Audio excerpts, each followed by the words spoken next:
प्रेम से बोलेंगे हर हर महादेव। दोस्तों कैसे हैं आप? मैं दीपा लखनऊ से स्वागत है आपका अपने YouTube चैनल दीपा लखनऊ में। आप सभी शिव भक्तों को महाशिवरात्रि की हार्दिक शुभकामनाएं। इस वीडियो के माध्यम से आपको जानकारी दी जाएगी कि महाशिवरात्रि में भोलेनाथ की पूजा सरल विधि से कैसे करें। प्रियजनों,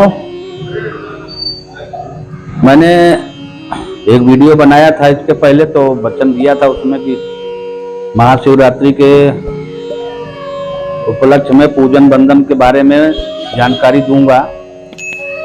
तो उसके लिए आज हम समय निकाला हूं। व्यस्तता तो बहुत है, लेकिन अब समय निकालना पड़ा। उन्होंने कहा बोला हूं तो बनाता हूं।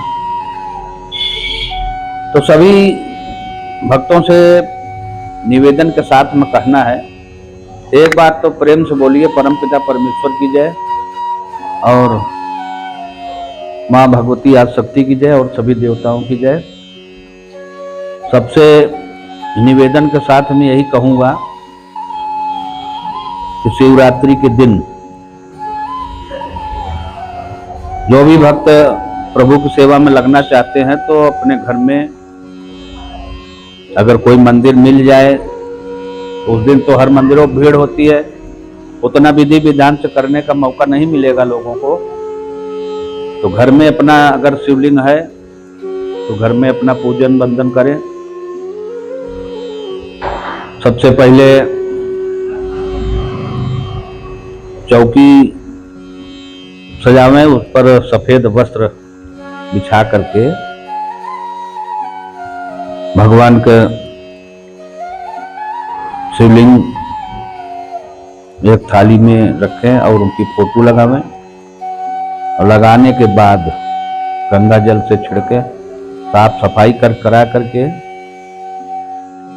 पूजन की सामग्री जो लगती है उसको इकट्ठा करके रखें। एक दिन पहले मंगा लें अपना। उसमें माला, फूल, धूप, घी का दीपक, चंदन, प्रसाद, सफेद बर्फी, पेड़ा जो भी मिले और फल, ये सब सामग्रियां जो पूजन बंदन में लगती हैं उसको अपना मंगा करके रख लें। सुबेरे प्रातः काल स्नान करने के बाद पूजन बंदन शुरू करें। चौकी के ऊपर सफेद वस्त्र बिछा करके भगवान शंकर जी की अगर फोटो हो तो फोटो लगा दीजिए, शिवलिंग हो छोटा तो शिवलिंग लगा थाली में रख करके उनका पूजन बंदन शुरू करिए। सबसे पहले गणपति भगवान का पूजन बंदन करिए, क्योंकि सभी देवताओं में गणपति भगवान का पूजन बंदन सर्वप्रथम होता है। उनसे अनुनय विनय करिए। उसके बाद आपके गुरु महाराज हों, गुरु का ध्यान करिए।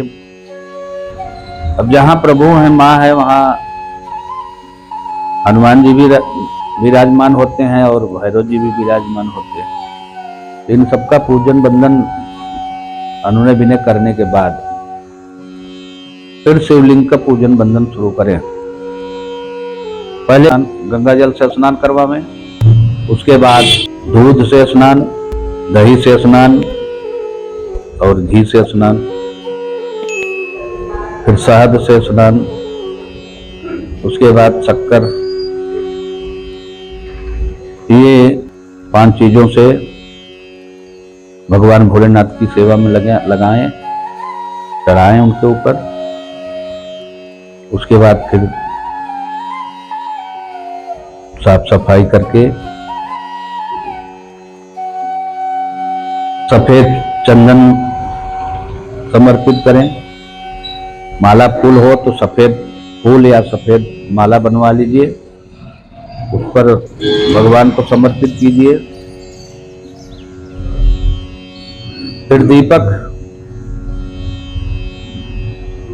जला करके दिखाइए, धूप बत्ती जला के दिखाइए और फिर प्रसाद, सफेद बर्फी, फल, पान के पत्ता लौंग, इलायची, सुपारी, ये सब चीजें समर्पित करने के बाद अगर देखिए घर में सुख शांति चाहते हैं तो घी का रुद्राभिषेक करिएगा और उषा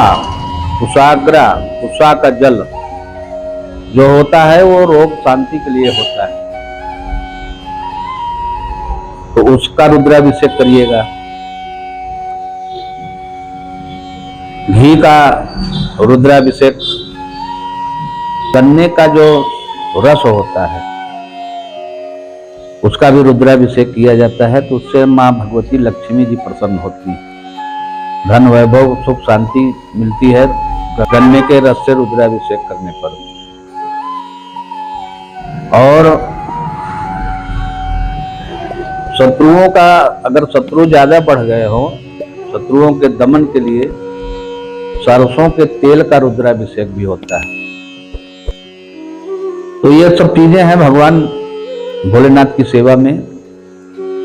रुद्राभिषेक पाठ भी होता है, रुद्राध्यायी अध्याय, अगर वो कर सकते हैं तो वो भी अति उत्तम है। अब नहीं करने लायक है, नहीं कर सकते हैं, तो ओम नमः शिवाय का बैठ करके जितना समय आपके पास हो बैठ करके उनका मंत्र जप करिए और प्रभु का आशीर्वाद अवश्य मिलेगा, मैया की कृपा अवश्य होगी। ये भगवान शंकर जी का पूजन बंदन का है। आप सभी लोग आराम से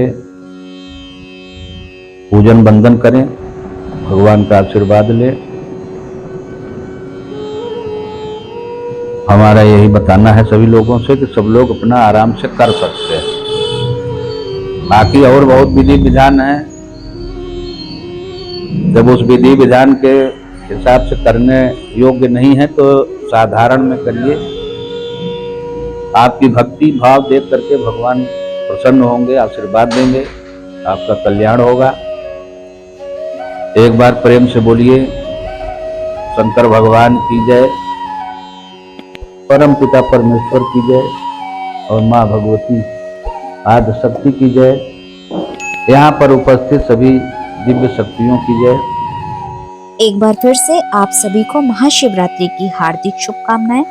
वीडियो अच्छा लगे तो प्लीज चैनल को लाइक, सब्सक्राइब और शेयर करें। धन्यवाद।